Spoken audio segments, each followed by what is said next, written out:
ces ondes, on les perçoit en fait quand on devient électrosensible comme je suis devenu. Ces ondes, en fait, on le mesure, même avec le voltmètre, tout simplement pour contrôler la batterie de notre voiture.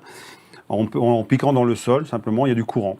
Et du courant, pour vous faire une idée, moi j'ai 1,4 V de courant continu.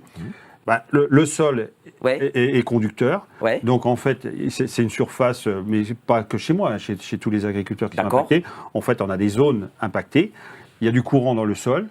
Et ce courant-là, à chaque fois que les bêtes mangent ou boivent, elles prennent des décharges électriques. Suite de ça, elles font soit des infarctus, des AVC ou des hémorragies.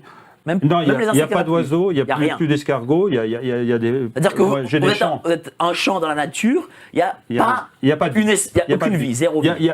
C'est déterminé, comme je l'ai dit en début d'émission, par un poste source Enedis de 63 000 volts qui se situe à 150 mètres de mon exploitation.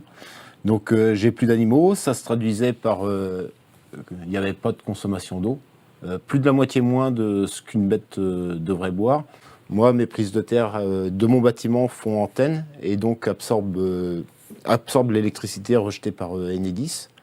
Et derrière, ça remonte par le sol, par le sous-sol, par les airs et par les lieux, les endroits, par les abreuvoirs. Et donc les bêtes ne boivent plus parce que derrière, qu'est-ce qui se passe? Il y a du courant dans l'eau. Donc forcément, quand il y a du courant dans l'eau, ça ne fait pas bon ménage